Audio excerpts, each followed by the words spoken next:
Welcome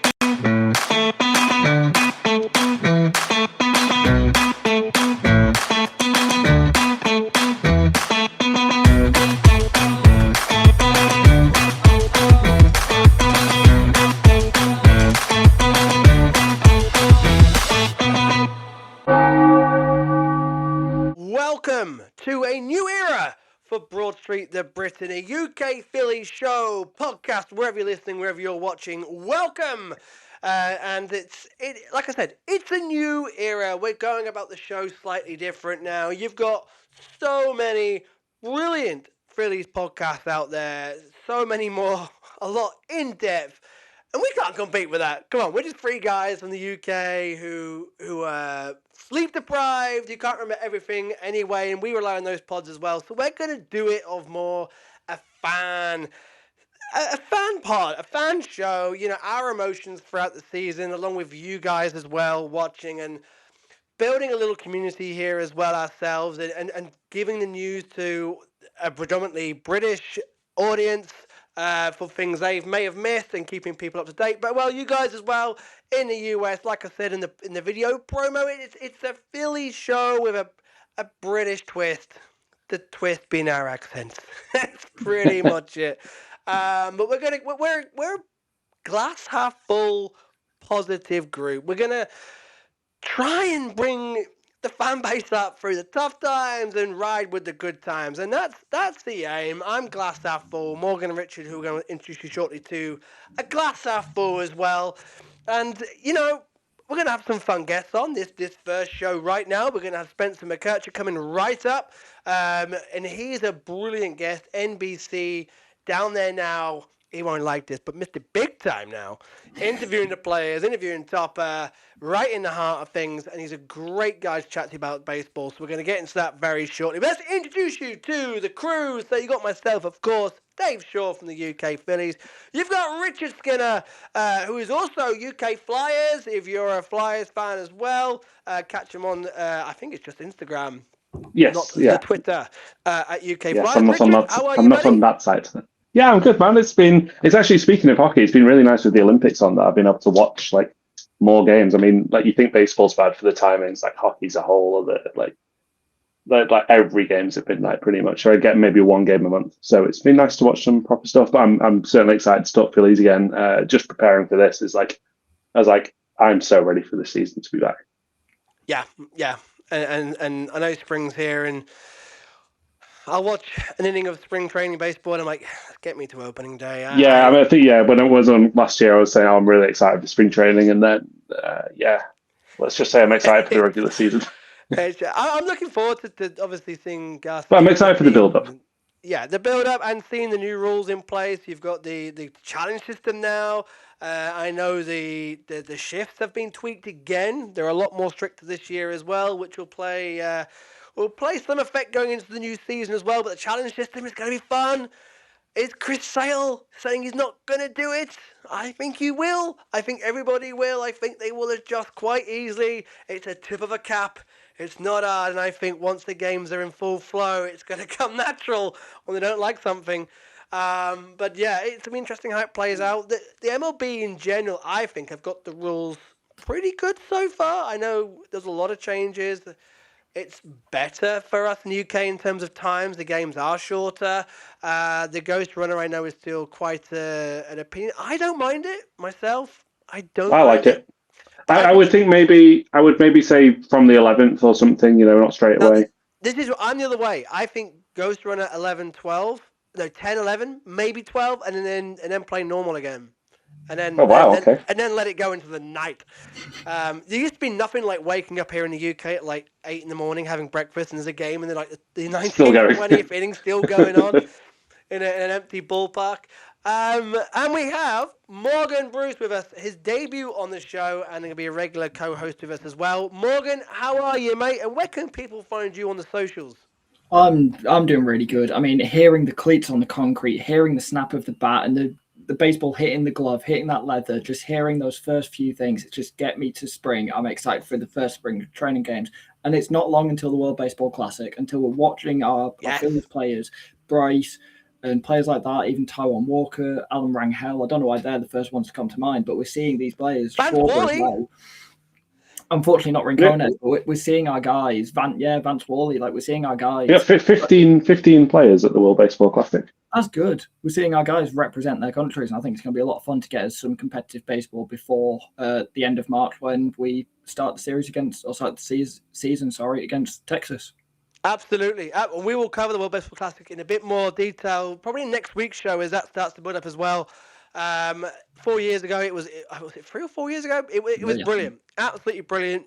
GB won a game and qualified us for the next round. We pushed USA close, and we just missed out on the knockouts. It was a great tournament all round. I had a lot of fun watching it. I'm looking forward to this year. Look, GB, just win one game. Just win one game and get back into I think it'll be 2030's tournament.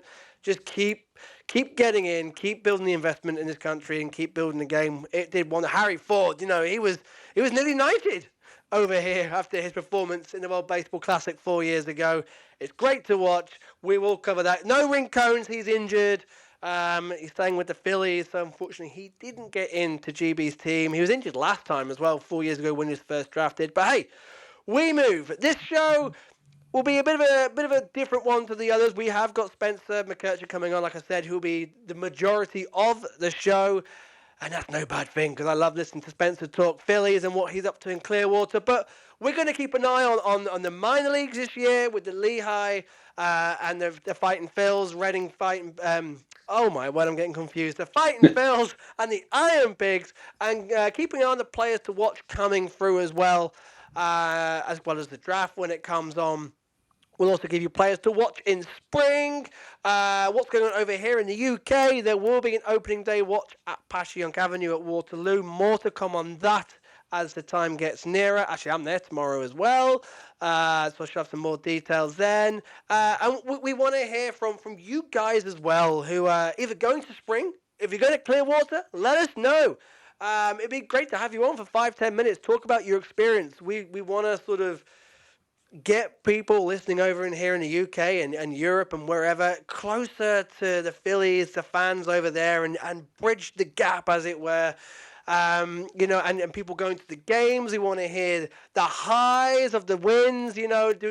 Send me a little voice note on the socials. We'll play it out on air.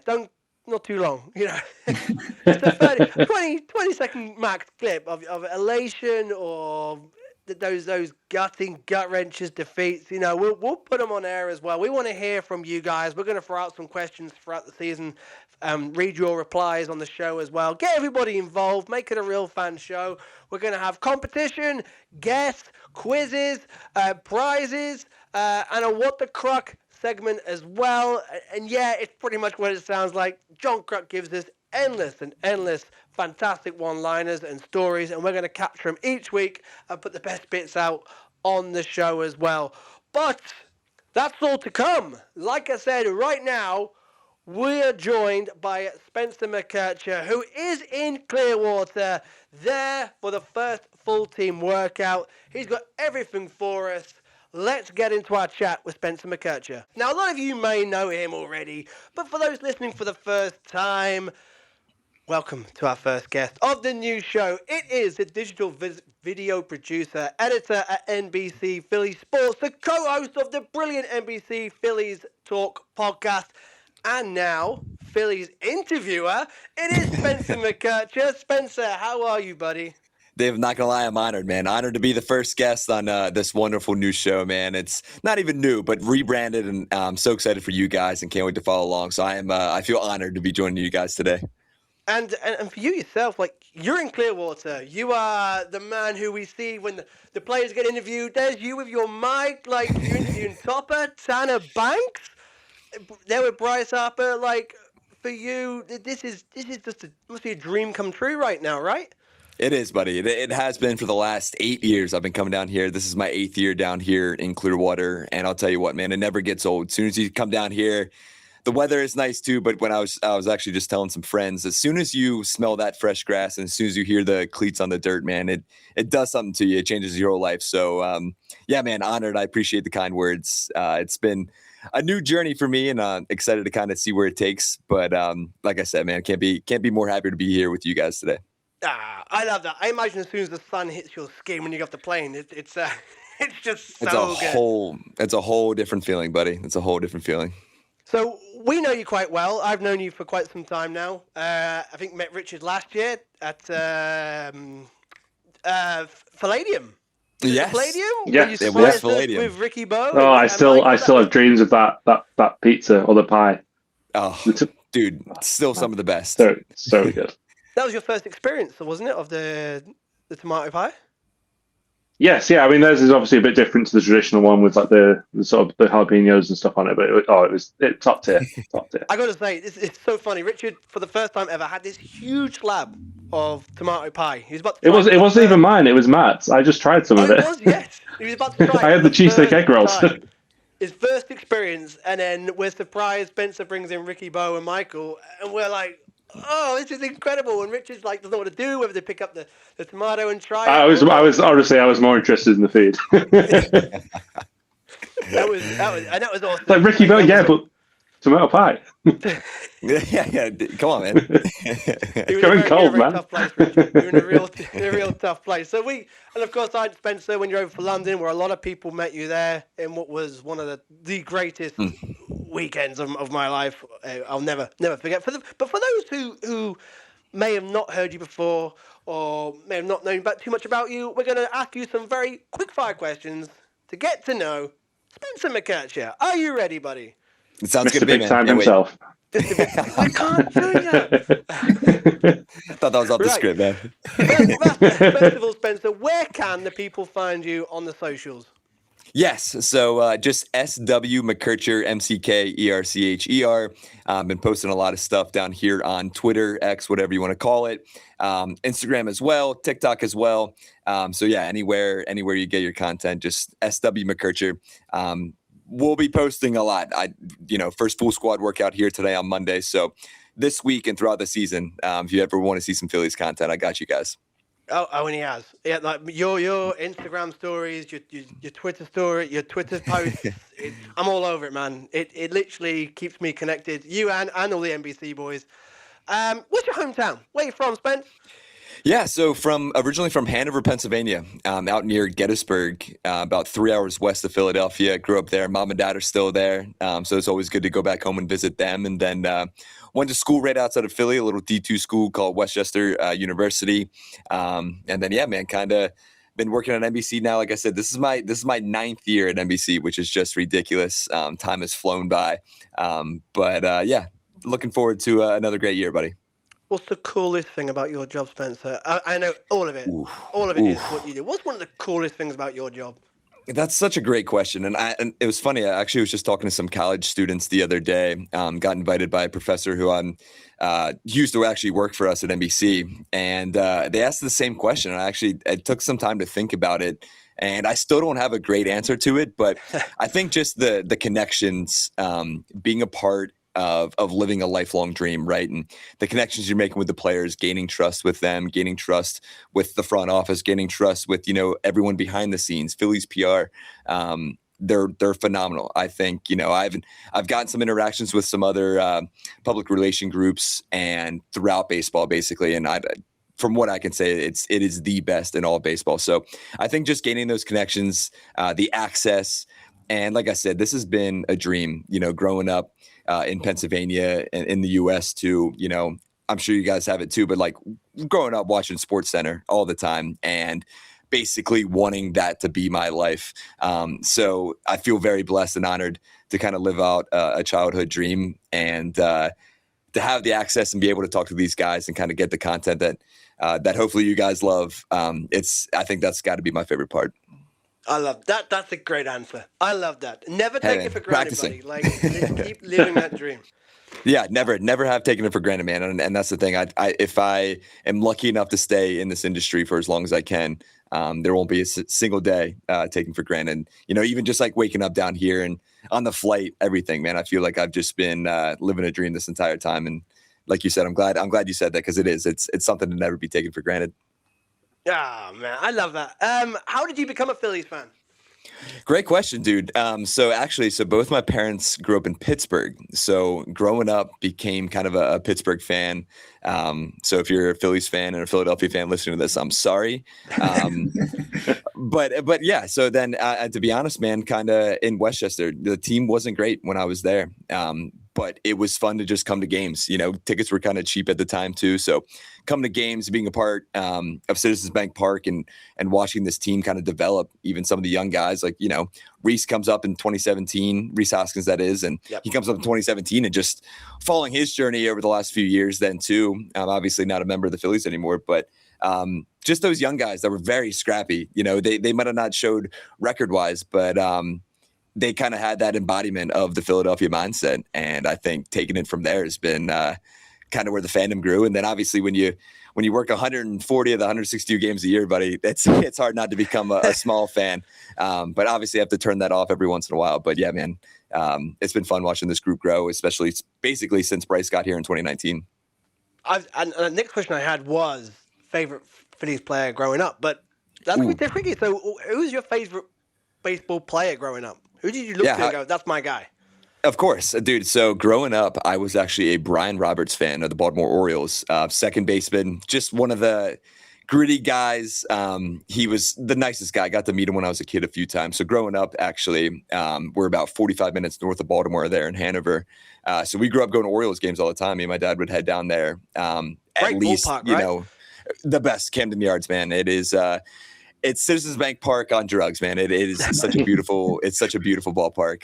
So growing up there, we used to go to like 20, 30 games a year in the summer when I was a child. So Brian Roberts was always my guy, have like his jersey and everything. And then even a guy like Adam Jones, the center fielder for the Orioles back in the day as well. Somebody I always kind of looked up to when I was playing baseball as well. Love that. And I've got down a question here. Favorite memory other than the World Series 08 for the Phillies. But as you said, you've been here for the last 8 years. What's a personal favorite memory for you from the Phillies have given you so far? So far, man, besides the relationships with everyone at NBC Sports Philadelphia, you guys mentioned Ricky, who's turned into a lifelong friend, Ricky Metallico. He's just, how you see him on TV is exactly how he carries himself in person as well. So whether that's good or bad, he is the best human being. But just everyone there at NBC Sports Philadelphia, man, I actually just was talking to some people. It really has turned into a family, being a part of it for 9 years now. It is a family over there. But so that, I would say that first has just been a core memory. But as in terms of the Phillies, my favorite memory, so in 2022, in the National League Championship Series in the NLCS, Game 5, obviously Bryce hits the home run. I'm in right field for that. I just ended up taking a video on my phone. Of course, he goes the opposite way. I sat my butt in right field thinking that he was going to pull one and go over my head, but he ends up going the opposite field. But I get the crowd reaction. And if you guys know, I'm sure you guys know, but if you're listening, like the game on TV is significant delay. So he hits the home run. I take the video. I send it to everyone back in our studios at NBC Sports Philadelphia to post. And the very first thought I had was to call my dad. And I'm running through, the concourse at Citizens Bank Park because I have to get downstairs now, get my camera ready to go onto the field and get ready to go into the locker room. So I'm on the phone with him and ended up, he didn't see it on TV yet. So he's like, what are you talking about? And not gonna lie, like I ruined it for him, but it's one of those core memories though. I like teared up a little bit because it was just like a moment that I never thought we'd see this team have. And for Bryce to come through like that, I have chills right now just even talking about it. Literally just teared up as I'm in literally like Usain Bolt full sprint because, now I have about 4 outs to get down and get my camera set up and get ready to go on the field. So that, and then that same game really, so we can't go onto the field until after the game, but all the media is down there and you have national media, you have all the local media that's been hanging out there. So we're in this well, basically underneath the away dugout. So you don't know what's going on. You can't see the game. We're trying to listen to it, but as I mentioned, it's got that delay. Yeah. So you hear the crack of the bat, and then all of a sudden you just hear the crowd erupt. Nick Castellanos makes the catch, and we're running onto the field. So that's definitely my favorite memory for sure. Man, that's mate, I was getting goosebumps again. Just chills, man. While you're saying it, going through it again in my head because it was about 2:30, 3 a.m. when he hit that home run. at that point, you're deep into the postseason, so I'm delirious. Everyone watching, we've been up for a whole year watching this incredible run, the whole playoffs, and that moment, and the commentary as well, which they nailed. The swing of his life by Fransky as well, and just the jubilation, the chaos is what we call over here, the limbs, as we would say over here. It was just incredible, and I remember watching it here, like going mental, like I was getting emotional, and Oh yeah. I think at that moment as well where you really thought, we could do this, we could do this, and we know where we end up. I'm still proud of the Phils that year. I think that was it has been the best year I've had following the Phils. Bringing that all back, I'm buzzing for the new season now. Let's go. Okay, favorite cheesesteak spot in Philly. Ooh, got to be Jim's. I'm a Jim's guy. Yes. Yeah, man. I've been a Jim's guy through and through. So actually, when I first moved to the city, I lived not too far from Jim's, and everyone, when I got there, everyone at work was like, "Hey, you got to go check this place out called Jim's." I lived, 3 blocks from it, so my alliance will stay through Jim's. Again, Angelo's is still top tier, but in my opinion, a Jim's cheesesteak, you can't beat it. Jim's was my first ever in Philly, and still that. Then I saw D'Alessandro's getting love on the new Simpsons episode. I thought, yes, that's also one of my favorites. Richard, I know. I'm a big Angelo's guy. Yeah, keep it sharp and onions, man. Can't beat it. Now we're talking. Morgan, There was the sleeper pick though. I went to Woodrow's on South Street with the little truffle whiz. That's a sleeper. It's unique and good. Yeah. Unique and good. Morgan, what was your favorite last year when you're out there? Jim's. You told me to go to Jim's. I did. I made a trip back to Philadelphia. I was staying in New York at the end of a trip, and I went back to Philadelphia for one day. I was like, I need to go to Jim's, and then I managed to get a ticket for the Kyle Schwarber 4 home run game that I wasn't really meant to be at. I left that game in about the 8th inning to get back to New York, but I was staying in New York that day. Got to that game. I got the Trey Turner Star Wars bobblehead from that night. I saw the Kyle Schwarber 4 home run game. I was a bit lost in that game, not knowing what I was really watching, because it was a bit weird seeing Kyle Schwarber hit 4 in one game. But yeah, Jim's and Kyle Schwarber 4 home run game last summer was perfect. There you go, folks. Jim's, your usual haunts. The Jim's, and South Street's a great street as well. Let's do big or wild or Phillies hot take for 2026. Ooh, that's a good one, man. It's a great question. I think I'll say it, and I think it kind of goes on topic of what happened on Sunday here, and with Bryce Harper speaking. I think we're going to see MVP Bryce Harper in 2026. I really do. Ooh. I really do. Whether he's motivated or not from those comments, and I'm sure we'll get into that at some point. But I think we're going to see an MVP type season for Bryce if he can stay healthy, which I think he can. He looks in great shape. Rob Thompson even mentioned that on Sunday night as well, how well in shape he looks. I think the whole not elite thing is, whether he says he's motivated or not, if you know Bryce Harper, you know that he's motivated. If, his third cousin said he wasn't good, there's something that will get Bryce Harper motivated and turn on to his season. So, I'll say that my full prediction of the season, I don't know if that's a question, Dave, but I think there's going to be a third National League East division title in a row. I do think that they do get to the NLCS. Now, if you can get past the Dodgers, if they can escape them in the first National League Division Series and the wild card, that'd be great. But I want payback, Spencer. Payback so bad. And these guys down here do as well. There's been a lot of topic of conversation around the Dodgers on the first 3 days that I've been here. So I will say NLCS. I won't say guaranteed World Series spot, but if they can handle the Dodgers, which I think they can, the sky's the limit for this team. We were so close. That's what we love. So close. Positivity. I am all here for the Kerkering redemption arc. I am all aboard the Kerkering redemption. I think you just basically said it, but the player the most excited for 2026, but I'm presuming that's Bryce Harper then. It is, man. I think we're going to see, 35 plus home runs. I think we're going to see that average close to 300. I'm really excited for his season. And I know that people have been talking about his 2025 season. Obviously, Dave Dombrowski had his comments about it not being elite. I still think that this is going to be a prove-it year for Bryce, if there is such thing. Yep. He had his lowest on-base percentage. He had his lowest OPS. He had his lowest slugging percentage as a member of the Phillies in 2025. And I think as many times as he says he's not motivated, and as many times that he says he doesn't check stats, I guarantee you that he is checking the stats, and he knows that his year. Yes, correct. And I guarantee you that he knows that it was one of his worst years. So I'm expecting big things from Bryce in 2026. Even when I was playing in AA, even at our standard, I was always checking my stats. I was proud. 100%. It was my stats. So that was, what I was doing. It's what you want to try. Seeing if you'd reached 200 yet. I was so close. No, I wasn't. No idea. And one very quick one. If you could add one silly rule to baseball, what would it be? Ooh, that's another great question, dude. That's Richard. That was one of your questions, wasn't it, Richard? Yeah, it is. I love it. Richard.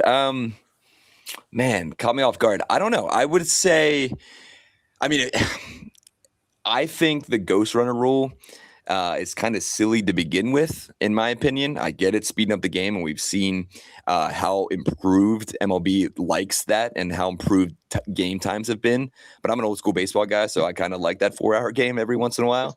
Yeah, right. Maybe not so much for you guys when it's 3 a.m, but but yeah, I don't know. It becomes the same at that point, Spencer. Exactly. 100%. 100%. I mean, this year too, with the whole ABS system, that's been a topic of conversation down here as well. I think that's even silly. You're kind of taking the game out of the umpire's hands, which again, I'm an old school baseball guy, so we'll see how that goes. But man, maybe I would say, how about this? I would say if you get that ghost runner in extra innings, put an extra infielder or outfielder on the field as well. Oh, okay. I like that. Ooh, I like it. If you have some sort of advantage on the base pass when you're hitting and you're on offense, maybe you give the defensive guys a little bit of an advantage as well. Okay, I like that. How about it? I think was it Chris Sale who said yesterday or the day before that he said he's never going to appeal one decision. So it's very split. Yep. It's very split. That will change. That will change. I'm sorry. That isn't like you're in a tight game. He gets what he knows is wrong. Like, I'm sorry. 100%. He just is challenging. It's gonna come. I'm curious to see how the older guys like Wheeler and Nola adapt to it, because some of the younger guys have seen it in the minor leagues. But Wheeler starts the season on the IL and will miss a bit of time. But Nola's been around for years. I wonder how he's going to adapt. And obviously JT being 35 now, how he's going to adapt. It's going to be interesting to see how the older guys in this aging core kind of react to ABS. And I will say too, because Aaron really, when the pitch timer came into play, he was against it, man. He talked numerous times about how even when did it debut? 2022, 2023, whatever. That next year when I talked to him in spring training, he said he's still after a whole year and a whole season, he still didn't really adapt to it. So he was still looking forward to that. So I don't know.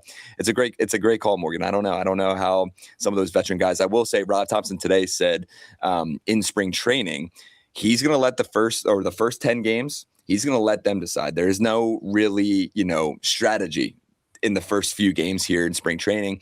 And we might even see kind of the wheels taken off during the regular season as well, I think. And, and he was asked about JT and even Stubby, some of those guys, Garrett Stubbs as well.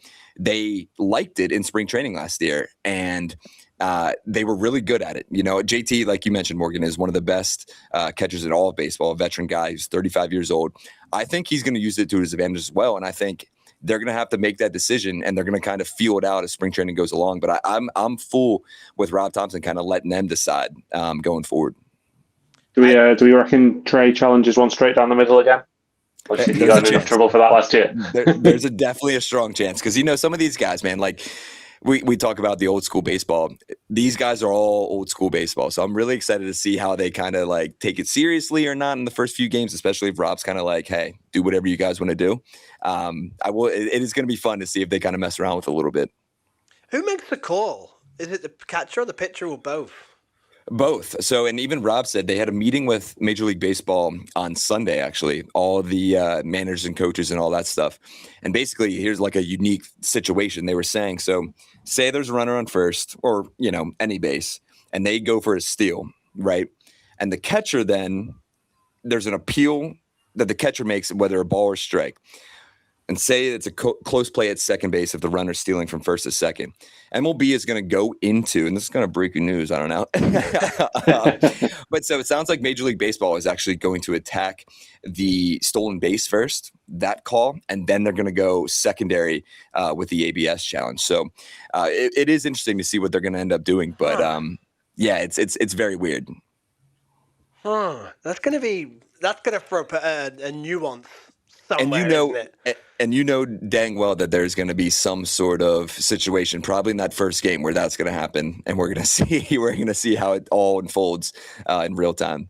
Can you imagine like the confusion, especially when John Kruk's on the mic and he's not seeing, he's not going to know what's hit him. That poor guy, man. We're in spring training. The vibes look good. Like, just even looking from social media, the guys are messing around today. Crawford, I think you posted one of Rojas, Crawford and the guys, Garcia, who looks stacked. My word, that man. Once he gets out, he's going to challenge Kyle Schwarber for the longest home run this year at some point. Dave, I will say that dude is the biggest human being I've ever seen in my entire life. Right. So it is ridiculous. Pictures are doing him justice. He is that big.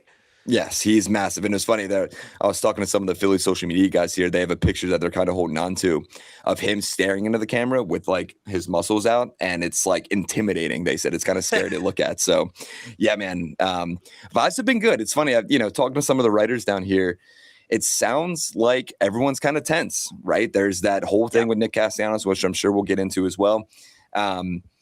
It seems tense. I don't see that at all, man. I stayed with the outfielders all day today, and Justin Crawford, Yohan Rojas, Adolis Garcia, Kyle Schwarber, they were all messing around, having a great time. So I think the vibes are great. Whatever you guys want to hear, and not you guys, but the listeners, whatever you want to follow on social media, talking about it being tense, I don't have that vibe whatsoever. And I'm not just saying that. I feel like the vibes are good as normal, and they're kind of ready for the season to get going. It feels like, from what I've got, it's a kind of we move scenario. It's been done with, and we'll jump into casting now. Like, for me, what's done is done.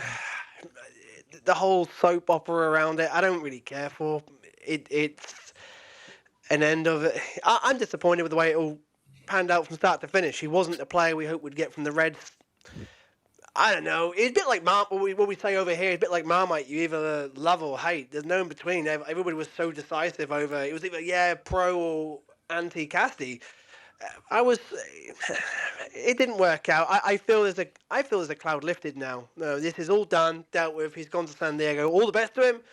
And now the players look like they're ready to move on. Where were you with the whole Casty thing? I was actually at work. It was the day before I was getting ready to head down here, and yeah, we got John Clark, who works for NBC Sports Philadelphia, award-winning sportscaster. He's one of the best, not only in Pennsylvania, but in the entire country as well. And he was getting a bunch of interviews, so I was working on that. And I got a text, actually, that the news was coming out here shortly. So we kind of all, were on standby. And then, yeah, man, I think you're exactly right, Dave. It is almost like the cloud is gone, right? The sun is out again. And I think the guys still... It's not that they didn't dislike Nick. I think, the vibes were fine around him, but I think whatever happened in Miami and everything that I've heard is basically, to put it nicely, it ruined the clubhouse. There was a lot of disrespect that some of these players thought whenever he brought the beer in. And there's still the comment that was made towards Rob Thompson, which I feel like kind of got swept under the rug. That was the reason he got benched down in Miami anyway, was because he made an inappropriate comment to Rob Thompson. So whatever comment that was, it had to be, nasty enough to kind of lose respect in the clubhouse. But I do think it's kind of like one of those things where it's like, hey, we're all moving on. It's time to get going a little bit. And I think they respected Nick as a player and as a person as well, because that's the thing. Like, whether I disagree with what he did on the field or not, he was always a unique human being. And I think he's a very free-spirited guy. He's well-respected around baseball, but the way he treated the media sometimes, I didn't appreciate. He was kind of short with me occasionally, and it's whatever. That's who he is, and that's okay. But yeah, I think it like you said, it's just the cloud lifted, and I think it's time to move on. Yeah, it's done. Like, seeing him clean shaven was threw me a little bit when I saw the San Diego interviews, and I think some of the media are trying to stir it into something actually bigger than what it really is. Like, it got dealt with there and then. Max Gell is a great piece, very, very interesting. But I'm reading up, sort of like, it's happened. Let's move on. I don't want to keep dwelling on last year. I don't want to keep dwelling on missing out on Bo Bichette. We have our core now. Let's run it back. You know what? We're going to run it back. Let's run it back. This team is still won 96 games last year. Yeah. There was a great interview I saw with I think Trey did it. It was either today or yesterday. So yeah, it's not a new toy, but they've been there, and I know we keep saying it's one of those things like we keep saying every year, like they just need to figure it out in the postseason, and that's kind of where we feel like we're at again. But I agree they have the potential to do it, and we have the injection of youth. Like, there's Crawford coming through, could be huge. Marsh is able to now play in left field rather than stuck in the centre. Kemp had a good start last year. He's going to probably see more time. I think there's lots of reasons to look forward to it. Painter? Yeah, Painter as well. Painter coming through. Aidan Miller may not be too far away. Sort of thought I want to see at the end of the year the parade. Zach Wheeler celebrating with his rib held in the air. What an image that would be. I think one thing is, he's completely right that we've improved, but people don't like the improvement because they don't recognise the names. I think the bullpen's miles better. I think this bullpen's going to be fantastic. But when you're big on this bullpen, Morgan, aren't you? I don't know the so names high myself. on it. But Zach, we don't have to see Jordan Romano warming up anymore. Exactly. Like, Jordan Romano and Joe Ross and Carlos Hernandez are all gone, but Kyle Backus, good numbers against lefties. Jonathan Boland, good numbers against righties. Zach McCambly's got great numbers in AAA and was a Rule 5 pick. No one's heard of him, but I expect him to do well. We've got one of the best pitching coaches in the sport in Caleb Cotham. Surely if he can put it together with these guys, we're not going to lose games like we did in San Francisco where Jordan Romano gave up that walk-off grand slam to Patrick Bailey, or a walk-off in Toronto, which I was there for. We're not going to lose these games because we're not losing games to Jordan Romano and Joe Ross. Like, we've got the best pitching rotation in the sport, and then a bullpen that should work out. We've got a full year of John Duran. Like, he's the best closer in the sport. Mm-hmm. I agree. And from the pitching to the lineup, which has been a bit of a conversation today, Spence, saying that it's going to be Trey, Kyle, Bryce pretty much all year. I don't see Bryce buying into the leadoff spot. I think it'll be Trey and Kyle. And then we were just talking before you came on about this, and I'm going to give Bohm some love because he doesn't get enough love, especially on social media. And as everyone knows, I'm a big Bohm man. But the the cleanup role is changing. It's not as much now as you're the biggest hitters in the fourth spot, i.e. look at Kyle Schwarber now leading off. It's about getting the runners on base and getting them in. It's close games. The league as a whole is closed right up. You're getting much tighter games. It's now more on getting those runners home any way possible than it is hitting for the fences in that cleanup row. And Alec Bohm still has, what was it, Morgan, what was the stat Jim put on their Twitter earlier on? 287 with runners in scoring position, was it? In his career. Like, I'm sorry, but if the base is loaded and Bohm still brings home two or three, Bohm in cleanup's fine. Absolutely fine for me, especially if Garcia is right behind him as well. Spencer, how do you see the lineup shaking up this year? What would your preferable lineup be?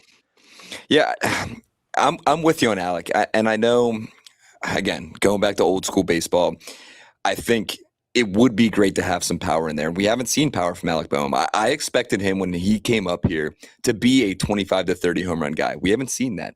And I think it would be great to have that power, but I think adding a guy like Adolis Garcia, you needed power at the bottom of the lineup. You know, you have an aging JT Realmuto who's been, not your best hitter. He's been pretty streaky over the last two seasons. Obviously, he came through big time in the series against the Dodgers. Really, he might have been our best hitter along with Nick Castellanos in that Dodgers series and then LDS. But yeah, I'm with you because Rod Thompson mentioned that on Sunday as well. He basically said, hey, what they want is guys on base. And there's really no one better than Kyle Schwarber and Trey Turner to get on base early in these games. So if Alec Bohm can be that 287 on base hitter, or excuse me, with men on base, and have that high batting average, which again, he's been known to do over the last few seasons. He really struggled with that shoulder injury last year. Rob, went on to say that was kind of a big talking point for him last year was, he struggled. It was sore pretty much throughout the entire year. So if we get a healthy Alec Bohm in that 4 spot, I'd be pretty happy as well, especially if he can come through in those big time situations. However, I just don't know if I trust him there yet. That's the only thing. Like, until he proves it, just like Rob Thompson today mentioned that Brandon Marsh, he struggled for that first 6 weeks of the season. Heck, if Brandon Marsh didn't basically go over in April, he probably finishes with a 300 average last season, which is ridiculous. And Rob Thompson today said that, all the analytics basically point to him being the player that he was for the final 5 months of that season in 2025. So, if Marsh can prove it as well, and if Bohm can prove it, then yeah, I'll be happy with Alec Bohm in the 4 spot. But I think I'm glad you said that, because there's a chance we do see a monstrous home run from Adolis Garcia this year. So if you really want that power, and he kind of has the bounce back season that everyone expects him to, it wouldn't surprise me if he's your cleanup hitter maybe by May. But it depends. But I think, and Rob too, we going back to with guys on base, Justin Crawford will probably be your 9-hole hitter. But if the lineup turns over and you have multiple instances where, Justin Crawford's batting leadoff to start an inning, and then you have Trey and Kyle kind of following him, that's a recipe for success when you have, 2 speed guys with Trey and Justin Crawford on base. Then you have Kyle who, you got to protect Bryce, who's right behind him. So yeah, it's going to be interesting. I think the bottom of the lineup, it really is the talking point going forward this year, because, where's JT Realmuto going to hit? Where's Brandon Marsh going to hit? Is Rob going to kind of stick with that righty-lefty matchup going forward? So, and then you have a guy like Bryson Stott as well. So it is going to be interesting to see what the bottom of the lineup looks like, kind of compared to the top. But, if the top of the lineup, you have those guys, Trey Turner, Kyle Schwarber, and Bryce Harper, if those guys kind of have seasons that we expect them to have, then the rest of the lineup should shake out the way it should. Absolutely. On this show, we've said before, we're going to be looking at the minors in a bit of detail as well, and keep people recapped on what's going on in the minors and players to watch to come through. And with a lot of the big names playing in the World Baseball Classic coming up very shortly, unfortunately, Gabriel Rincones will not be representing Britain with his injury. Real quick on Gabriel. It will come out on Philly's social tomorrow, but a little tease. I don't know. We're getting an exclusive. Well, not an exclusive, an early scoop. Exclusive. Just a little hint, and maybe, hopefully the Phillies aren't watching this and they get mad that this goes out before their social media goes out. But they did a grip strength today. So I don't know if you saw on Philly's social media, they did, what would your Winter Olympic sport be today on Monday? Tomorrow, what they did today was grip strength. Guess who had the strongest grip strength on the team? Gabriel Rincones Jr. Wow. Which is ridiculous. I mean, I saw him, he was out throwing today. Obviously, they're kind of taking it easy with that knee injury. Rob really hasn't specified what's really going on, kind of just as a sore. He had that, full leg compression sleeve on today on that left knee, or on the left leg too. Yeah. He was throwing with Kyle Schwarber too, and poor Kyle, they were just doing some long toss, and Kyle overthrew him and immediately yelled a profanity because he threw it over his head, and Gabe jumped for it. And we're like, whoa. We don't need you jumping. We don't need you jumping. So I just thought that was funny. Gabriel Rincones is might have the strongest grip strength on the team. Come on. I'm good. It's that injury. It's what's kept him out of GB for the World Baseball Classic, which obviously for us it would have been great to see him. But I think also the Phils have plans for Gabe Rincones. He had a great spring last year. Caught the eye of Kyle Schwarber and Brandon Marsh and Weston Wilson. And it's a big. We said before, it's a big season for Rincones.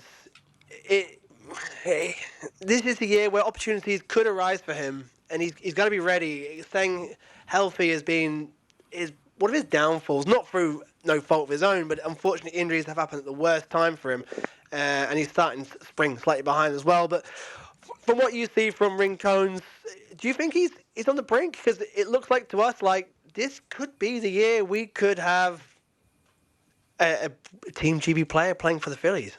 Yeah, I'm glad you brought it up because quick plug, Phillies Talk Podcast. Go check it out on Absolutely. YouTube and anywhere you listen to your podcast. But when Sean Kane and I, my co-host, we were talking about kind of somebody that we were excited to come down and see on one of the most recent pods. He was up there for me because I really do think, they bring in a guy like Brian De La Cruz, who just won the Dominican Winter League MVP. I'm very high on De La Cruz. He was here today, was hanging around with him, and he's also massive. And if he can kind of produce the way he did in Atlanta a few seasons ago and in Miami a few years ago, that's another bench piece that could be something that the Phillies really need. But for Rincones, man, I think the sky's the limit for that kid. I have such high expectations for him.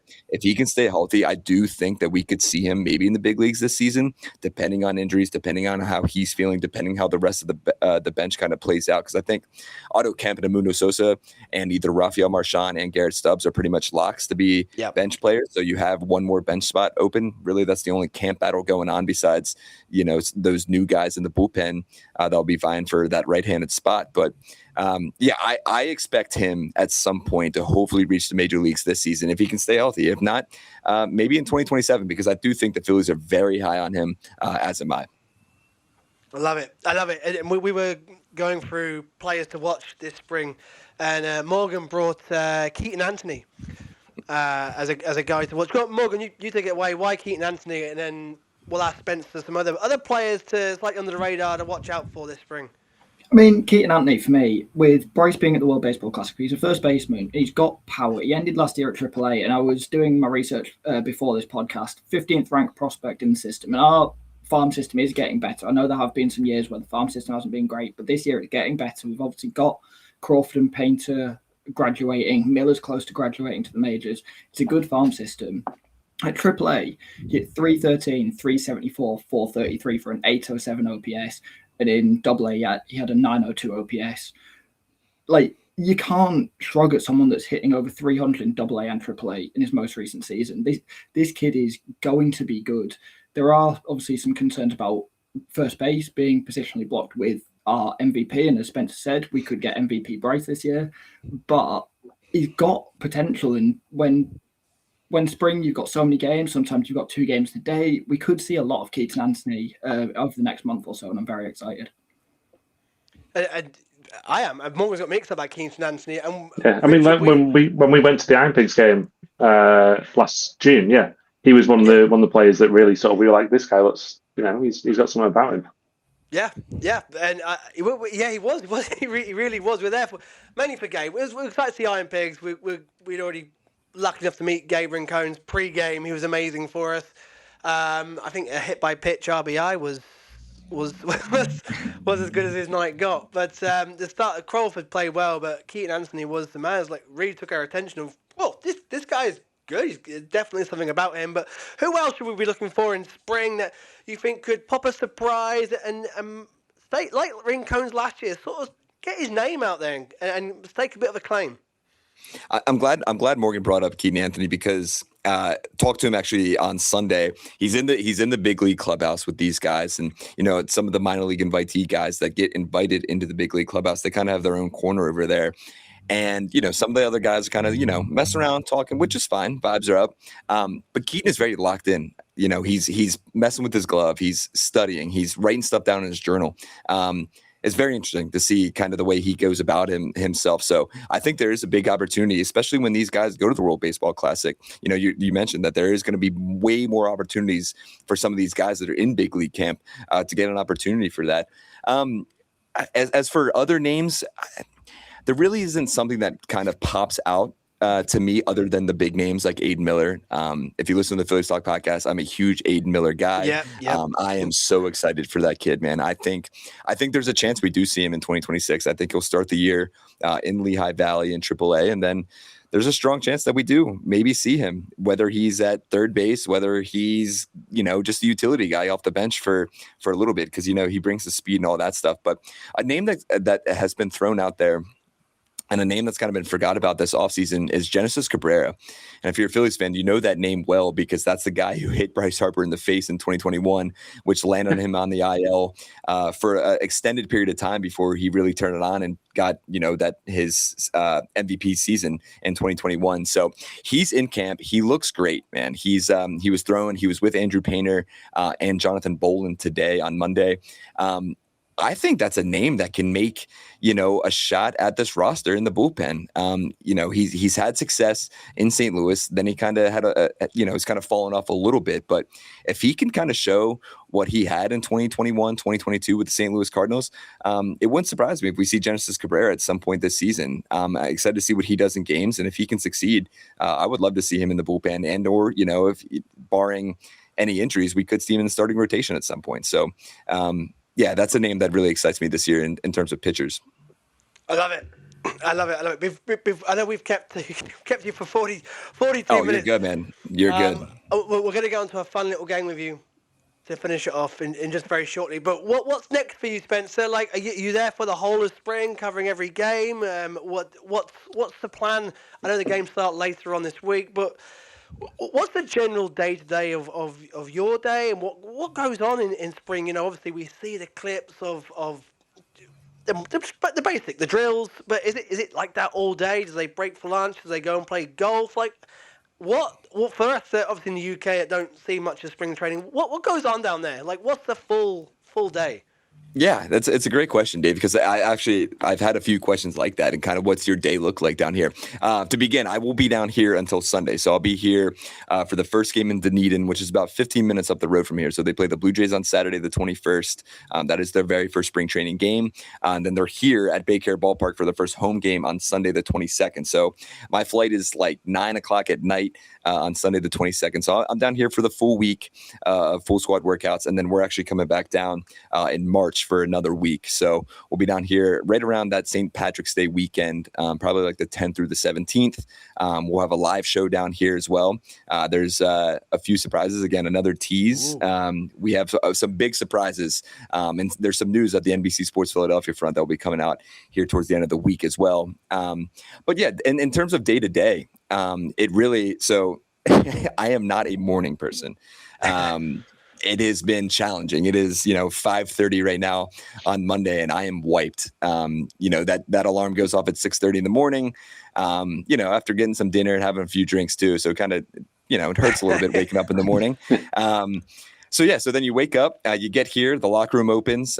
Normally, it's 7:30 in the morning. There's guys already in the half field out here, down here in Clearwater, working with Bobby Dickerson in the infield. And the half field, basically, it's like this little tiny regulation-sized infield, but there's no outfield.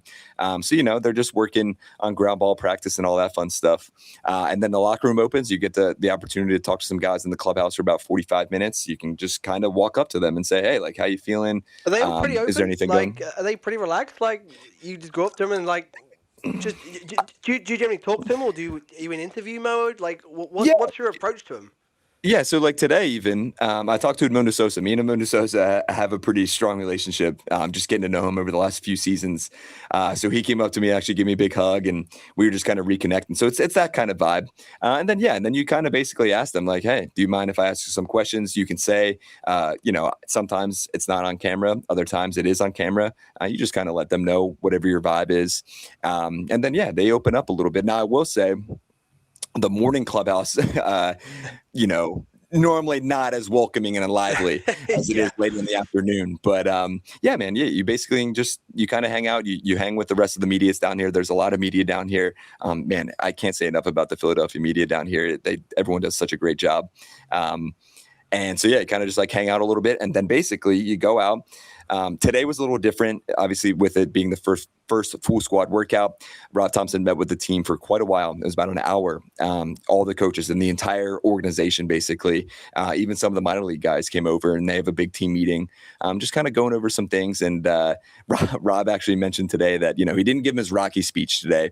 It was more or less like stay healthy. And that's really the big part in the beginning of spring training here is just staying healthy. He mentioned, these guys aren't used to walking around in cleats for 3 hours after having 3 months off, so it does take a little bit. So then after that, workouts happen, and basically we get a schedule of where everyone's going to be. They split them up into groups. Today was Aaron Nola, Jesus Luzardo, I can't remember who else. Basically, you have your pitchers and catchers, and then you have your infield guys, your outfield guys at a different field. There's 4 different fields down here. The complex is massive, so I get my steps in for sure. So basically, you just go, you kind of see who you want to film, see who you want to talk to, and you kind of just observe for the next really 4 hours, and then the clubhouse opens up later in the afternoon, and then they're done by 1 o'clock, 1:30. So they're out here. Oh yeah. They get here at 6 a.m. and they're working out, ready to go. And then, they're done by about 1:30. And then, I'm sure some of the guys, they go and play golf. I know they have their big golf outing coming up on Wednesday here where the whole team kind of goes out, and it's a big competition down here. And a lot of guys like to golf. So and then from there, we as writers and media, we kind of just hang out, finish our work. And then, it's 5:30 now. I got time for some dinner and some beers here shortly. And you go to bed and do it all over again the next day. Living the best life, Spence. Like, you're it's living crazy, the buddy. dream. I love it. It's great, buddy. I love it, man. Sorry. Go on, Morgan. Oh, sorry. I've just got one question. Edmundo Sosa sure. and Adolis Garcia, I've seen they've got like a good relationship. Have you seen that down in spring training? Because they're in St. Louis together, and I've heard like Sosa and Garcia have quite a good relationship. Have you seen that? Yes, I have. Yeah, so their lockers are pretty close to each other. It's funny, they have all the guys, and I'm so glad that it was kind of talked about, and I'm sure you guys have heard. So Bryce didn't request it. It's really something the Phillies wanted to do, and Rob Thompson had a hand in it as well. So in the locker room, in the corner is always like Bryce, JT, Kyle, all those guys that kind of have their stationary locker. It's been the same one, since they've been here. But the way it's laid out this year, it's Justin Crawford, JT Realmuto, Bryson Stott, Alec Boehm, Kyle Schwarber, Bryce Harper, Aiden Miller. Right in a row. They put Aiden Miller directly next to Bryce, kind of in the corner there. And I think that's only going to benefit Aiden. And Bryce kind of mentioned that on Sunday as well, too, just how he's looking forward to taking him under his wing. Aiden has talked about, kind of taking him under his wing as well. But going back to your question, Morgan, those guys, all those guys, man, the way it sets up, Edmundo Sosa is pretty much 2 lockers down from Adolis. And, they've been hugging, messing around with each other. They have ping pong in the locker room. There's a lot of ping pong competition going on as well. So, those guys, there's definitely a strong relationship between those two as well. Good to know. I love that. I wish I could have a day of just doing what you do and just watching the guys. Just I'm lucky, man. Be guys, just chilling out. What they're really like. I don't know. Oh man, one day. Like you said, I'm the luckiest man alive, man. Just give me one day. Just give me a pass. I just want to sit back and just observe just what a professional. What it's about, what it's like behind the scenes. I've always had, and the mentality. I find that all that side of it so fascinating. And I'm sure you guys know, and you can see it. It's down here. It's much more laid back too. They're not worried about their game day preparation, especially this first week of workouts. Really, it's very laid back. You can go up and say hi to Bryce if you want, and just kind of pick his brain about something that you're kind of inquiring about. So it is very laid back, man. And one day we'll see what we can do and get you guys down here. Ah, man, that was the dream. I'm sure NBC's got the budget for that. Yeah. Be a great piece. We could do a live podcast from there. The opportunities are endless. It'd be great, man. We got a fun little game for you, Spence, which we're going to do with all our guests when they come on. We're going to have a little leaderboard. What we're going to call this game, we don't know yet. There's a few options. There's a few options. Okay. The Great British Slang Off. The word. We should say what it is first before. Oh yeah. Richard, this is your baby. The mic is yours. You're going to explain everything to the viewers, the listeners, and to Spence himself. Yeah, I mean, obviously you've been over to London for the international game. How do you think the lingo went? Any thoughts on the quirks of things we might say? I love it. I'm and me and Dave, I still say, Dave, you mentioned that's one of the best weekends of your life. I talk about that weekend still to everybody. That it's still one of my favorite weekends of my entire life. I miss it. I miss it like crazy. You guys made it feel like home immediately over there. And Dave, like I said, you were the best tour guide that I could have ever imagined anytime, anywhere. So, but yeah, and Dave, I think you know this from our relationship in the past. I'm a Premier League guy, so anytime growing up, the lingo has always been one of my favorites. Okay, so we're going to put that to the test. So we're going to ask, like Dave says, it's going to be everyone. Just ask what various words and/or phrases mean. So Dave's we've got a few names, and then Dave's got them. I've got some noted down as well. We haven't decided on our best one, but now that you know what it involves, which I like. It's a great play on words with the Bake Off. Everyone knows it. We've got the word series. We've got Brits and Giggles. What was the other one, Richard? Slang and a miss. And the other one? Oh, the other one, which Dave is adamant that we can't use, which was the Union Jack Off. We can't use it because I'm going to crack up every time. Okay. It's a work. It's a work in progress. Those are all wonderful, though. Those are fantastic. Those are very creative and perfect. I love it. You can't go wrong with anything that you guys choose. So we'll see what people say, shall we? They've got a list of options. See what people's preference is. I love it. Right, Richard. Right. So 5 words, all phrases. So we'll start with a London one. As you were over in London. So it's Cockney rhyming slang. Where it's like a pair of words and they mean something else. So we got apples and pears. Apples and pears. Oh boy. So it rhymes with. It rhymes with the last word. So it rhymes with pears. Okay. Is apples in it? No. It is not. Man, this is going to be ugly. I'll go with fairs. Oh, so it's actually stairs. Is that one? So the apples and pears. Stairs. Yep. Okay. I like it. See, now I got the vibe. Now we're ready. Well, that's the only rhyming song we've got, unfortunately. So. Oh gosh, darn it. It gets easier from now. We threw a curveball straight in there. So the next one we've got is skint. Skint. SKINT. So you might say, I'm skint at the moment. Oh, okay. I like the hint. It's got to be like ecstatic, like another word for ecstatic, or it's the complete opposite of that. Almost the exact opposite, to be fair. Yeah. Is it like dejected? No. So it's if you've got like no money. Oh, okay. I like that. Yeah. I like that one. It's like if someone said you come to the pub, it's like, no, I'm skint. Yeah, sorry, I can't, mate. I'm a bit skint. Okay, I like that. That one's gonna stay with me tonight for sure. Yeah, break out of the clubhouse. That one's definitely gonna stay with me. Okay, and we've got full of beans. He's full of beans today, isn't he? Yeah, he's just like he's full of it. Like he's goofy. He doesn't have it. Not quite. It's getting there. Is it like full of you know what? No, not that. No. Okay. Nothing that smells. You're on the right track at the start of that.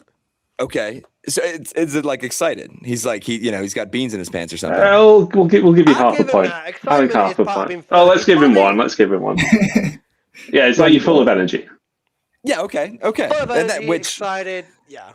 We'll give you that one. And how we would be if we're in spring training right now. We'd be full of beans. Exactly. Yeah, exactly. Yeah.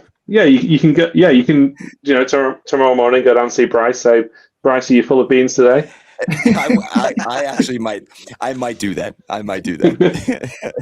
Hit the camera on that one. We need that. Oh yeah. And then we've got telling porkies. So if someone's telling porkies. Telling porkies. Yes. It's got to be like, I see. I'm taking the first word and running with it. It's got to be like you're lying. You're telling porkies. You got to be like spot on. Nailed it. Here we go. We're getting there. There we go. We're getting there. Two before you. Batting 500. Can't complain. Hit 500 now. Here we go. We'll take that. I'll take a 2 for 4 day any day. Okay, this one. I think this one might be a bit more of a struggle. So, oh boy, it's peng. This is not something that we would like. Yeah. It's not. It exists, but it's not something that we really use. It's not rude, but yeah. PENG. PENG. Peng. Can you use it's kind of. I don't know if you have a word for like the kind of people that would use it without offending anyone. Trey Turner's pretty peng. Peng. That's a good one. I also do, So- to be fair. So that's either okay. So Richard, I don't know. I was gonna say fast, but Richard, I don't know how fast you are. So Oh maybe no, not is it like I mean, I'm fast at eating that tomato pie at the Palladium, but all right, so maybe is it kind of just like low key, kind of quiet to a point? no. Okay. I don't know what other hint we can give. It was either Max Kepler, so you'd say probably Trey Turner, Max Kepler. People would say that. Certainly, women might say that they're paying. I wouldn't say that. I wouldn't even use Josie the word. definitely would. It's very regional. Oh, is it like handsome? Yeah. Yeah, kind of. Yeah, like okay. pretty spot on. Like okay, Good helping looking. Max. Yeah, Max was the one that got me there. Okay, here we go. Yeah. Yeah, he was the big help. It's Three, maybe 2.5, 3 out of 5. I think that's pretty good. Pretty good start. We'll take Yeah, 2.5. you did well. Man. We'll take 2.5. I mean, you're automatically in the lead. So you are numero uno. So. Hey, I'm happy with being on top of the leaderboard after that one. And you've got some great new words to use tonight and tomorrow. 100%. The full of beans will be taking into full context for sure. You could say he's chuffed. We're going to run out of words for future people. But we'll bonus round. Bonus round. Okay, chuffed. Is that excited? Like giddy? Close. Proud. Again, along similar lines. If the Phillies won the World Series this year, you would probably be chuffed. I'd be chuffed. I'd be ecstatic. I'd be running off the board. Yeah, okay. Bonus point. Give me that half point. Okay, we'll give that. Okay, 3.5. Let's go. We'll give you That's a good 3.5. start. That's a good start. Chuffed in Google and it came out chugged. And I was like, that doesn't mean chuffed. No, chugged is a different word. Also a great word. I love chugged is what Nick Castellanos might do with a Presidente in Miami. That's very true. Very true. Chuffed is officially absolutely delighted, pleased, or satisfied. Love it. And after this, I'm definitely chuffed, baby. I'm chuffed. There we go. So there we go. 4 out of 6. You're practically an expert. So the Phillies will have to come back to London and then you can put it all to use.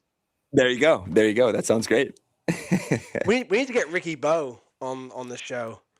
We can make that happen. We can make that happen for sure. Okay, Ricky Bowe? Yeah, I would love that. You get you next time. I tell you what, I want to do a prediction show. Okay. Let's get you and Ricky Bowe on. Is Ricky going down the Clearwater? I don't know if he is. I know he talked about it. They always do a really great job down here with the Darren Dalton Foundation, who's right over my shoulder, over my left shoulder here. They do a great foundation where, they have celebrity bartenders here where, former players, Rob Thompson makes an appearance and gets behind the bar and all that fun stuff. So he might be heading down for that. I know it's kind of in like late March, kind of before they get going here. But if he does, we'll make sure it happens. If not, I hang out with that guy way too much anyway, so we can figure something out. Yeah, it'll be awesome. Let's get him on. Let's get him playing the game as well. That will, yeah. It would be incredible content. It'd be incredible. It would. I'm sure he could teach us some words as well. 100%. 100%. Spencer, it's been an absolute pleasure. Thank you so much, buddy. Thank you for your time. I'm fired up. I'm fired up for the season now. That's what I needed. Here we go. Guys, if you've liked what you've heard, hit the subscribe button, please. The numbers have been really good since the goofy little video promo went out. So thank you very much. Spread the word. I know there's several Phillies podcasts out there, including Spencer's Phillies Talk. And if you don't already subscribe to that, get on it because it's brilliant. Some great inside thoughts. And, of course, basically what you've just heard from Spencer here is weekly. You get gold. You get gold from Spencer and from Sean. Quick shout out. Yeah, Sean is actually on his way down. He'll be down here tomorrow. Excuse me. So we will have daily podcasts until Friday. So we'll have special guests. There's a chance we might see the 2026 future MVP on the podcast as well. So keep an eye out for that on NBCSportsPhiladelphia.com on YouTube. We can make that happen too. We can make it happen. Amazing. Spencer, we'll try and get you on again, definitely, before the season starts. Get some predictions from you. And throughout the season, you're welcome to come back on. Great to have you on, buddy. Hey man, you know me, Dave. I appreciate you so much, and obviously it was nice to meet Morgan and Richard, you as well. Always a pleasure to join the show, and I'm very excited to see what you guys do this season. If I'm sure if you're listening and watching now, you know how well these three have done all last season and really kind of growing their brand. So we appreciate you guys back at home. And you know everyone in Philadelphia appreciates what you guys do. So keep up the good work, and again, man, honored to join the show. Oh man, it's near 11 o'clock and I'm getting emotional. You're not going to sleep. Thank you very much, Spencer. Thank you. We will speak to you soon. Cheers, buddy. Sounds good, man. Thank you, guys. Thank you. I love that. I love listening to Spencer. That was a lot longer than what we'd even planned. We planned like 15, 20 minutes, and here we are an hour later. But that was all great stuff. I don't know about you guys. I'm fired up. I'm fired up. Get me to opening day. Get me to spring, obviously, but get me to the real March the 26th, Thursday against the Rangers, Citizens Bank Park. Morgan, you fired up?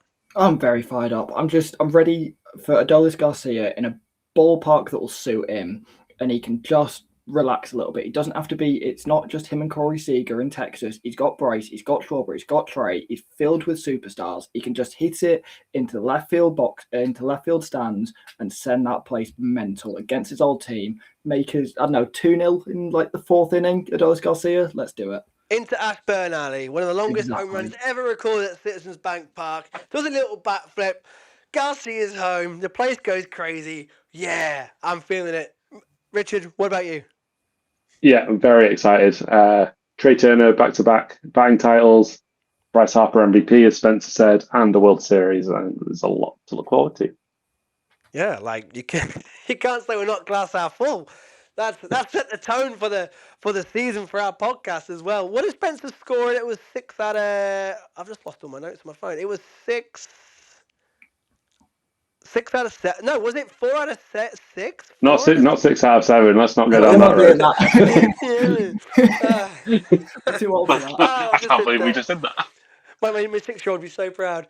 It was 4. I think it was 4 out of 7. I've lost it. Oh, it's 4 out of 6. 4 out of 6. There we go. I got it. So 4 out of 6. He's the first one to take on the quiz, and every guest will get on. We'll have a bit of fun with him as well. I think that worked pretty well. Like I said, guys, if you like what you've heard, please hit that subscribe button. We've got shows pretty much coming to you now regularly throughout the season.